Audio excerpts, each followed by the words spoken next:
One of the core concepts of programming is data manipulation.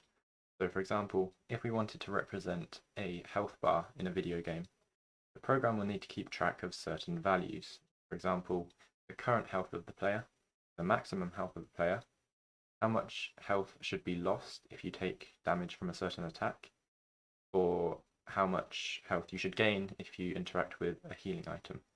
So today we are going to be covering data types and variables. In Python, we have four main data types. We have integers, we have floats, we have booleans, we have strings. So what are these different data types? Well, an integer is a whole number. So for example, 1, 5, or 10. These are all whole numbers, so they would be considered integers. We could also have minus numbers, so -5. Moving on, we have floats. A float is a decimal number. So we could have 3.1 is a float. Also 2.718 is a float. As well as 10.0. Even though 10.0 is a whole number because it's 0.0, the fact that we have that 0.0 means that is a floating point kind of format, or a float format. With floats we can also have negative numbers, so 5.0 would also be a float. Moving on, we have booleans. Boolean is a true or false value. And we can see how these can be incredibly useful later on. A string is a collection of characters or letters, numbers, kind of anything that we want to output to the screen, for example. So in the last video we saw hello world. This would be a string here, and notice how we have the double speech marks. We can also use the single speech marks in Python, so this would be a string also. Just quickly before we move on, I wanted to talk about characters. Now, we've seen that strings are a collection of, well, characters. Some, in fact, most other programming languages don't have strings within this kind of group of four, these primitive or very basic data types. They have characters instead. And this means that when they implement strings, they are built off of the character type. So I just wanted to throw that in kind of quickly. Characters in other languages are just a single character, whereas strings in every programming language are like a collection of characters. So in the last video, we looked at what happens if we print or output a string to the console or terminal. If we run this program here, we can just see a quick recap. We get the text out to the screen just like that. But what happens if we try to print one of the other primitive data types? So let's try 5. It's an integer. Let's try a few at the same time. Let's try print 3.1 and print true. And if we run the program here, we can see this works kind of exactly the same. We get all the values printed out like we want to. But we can do something a little bit different. So for example, if we were to use the plus symbol here, and we were to add another string, maybe space high. If we then run this, we can see that the plus operator joins the two strings together and then outputs them like that. However, this wouldn't really make sense if we were to do it with an integer. So if we were to have 5 plus 5, this should be 10, not 55. But because we have an integer type here instead of a string, this is actually what we get. We get 10. And the same works for floating point numbers. We had 2.7. But we can't do the same thing for booleans. And just a quick side note, This is 5.8000001 because of a rounding error, which is basically where computers don't store infinite precision, we sometimes get really small rounding errors. Following on from that, we actually have all of the operators here. I've just used integers for these examples to make it a bit easier. So the first two here are the easy ones. We've got addition and subtraction. Next down, we have multiplication, which is denoted by the asterisk symbol here. We use two of these. We have exponentials, or 5 to the power of 2 in this example. Using a single / is standard multiplication.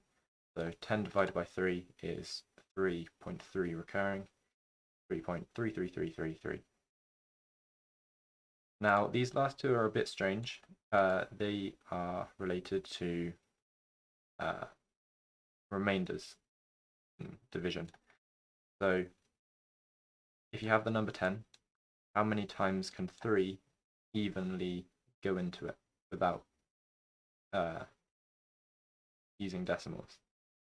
So it can go in 3 times. You have 3, 6, 9, and then 12 goes over 10. So the result of this floor division, it's called, is going to be 3. And then how far away is it from 10? So 9 has like one more space to get to 10. So kind of difficult to describe. As you start using it more, it will make a bit more sense. But here we have the results here. We have 5 plus 5 is 10.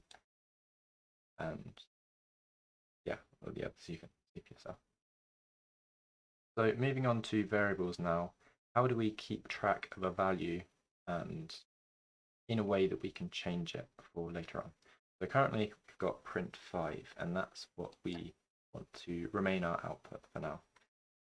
If we actually go above here and let's say x equals 5, and then change this 5 to an x, we can see that our output will be the same as before, just 5. Now, this, as we can see from VS Code, is a variable. And now that we have that, we can actually make changes between the time that we define the variable and when we actually use it. So what we could do is x equals 10 here. And now we are setting the variable to a value of 5.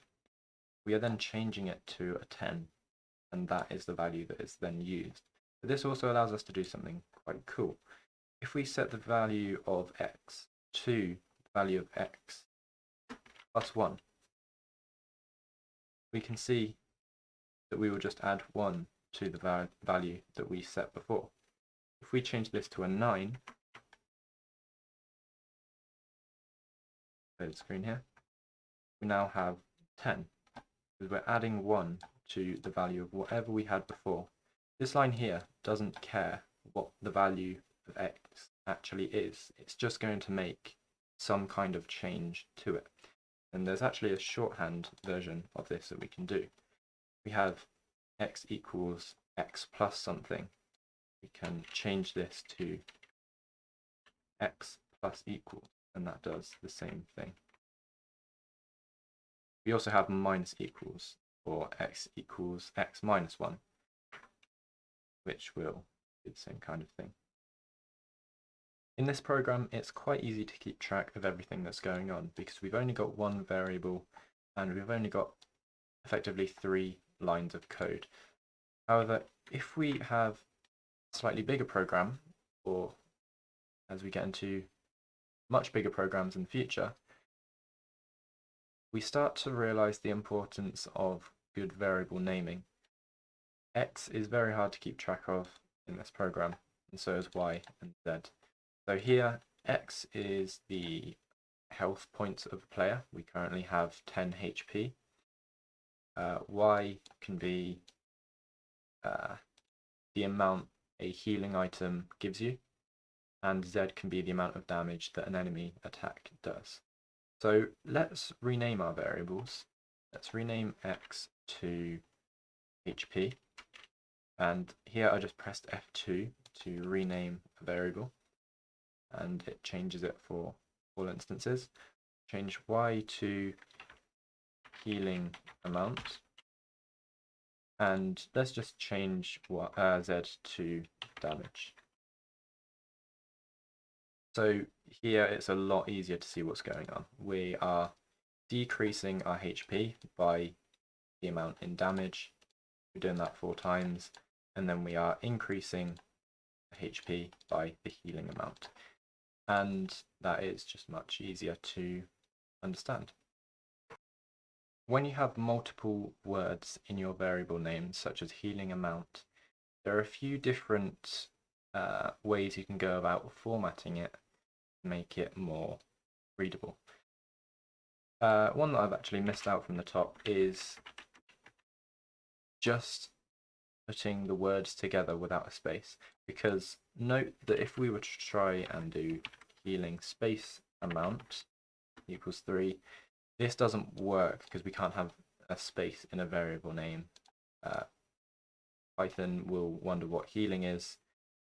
It will just think we want amount equals 3. So we can't have spaces in our variable name, so how do we split things up?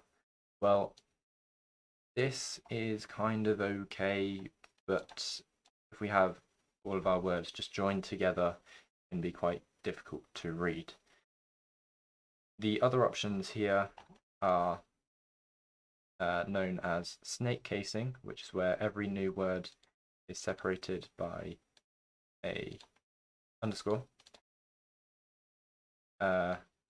We've got camel casing here, which is every new word, so not the first word, starts with a capital letter. And we have Pascal casing, which is where every word starts with a capital letter.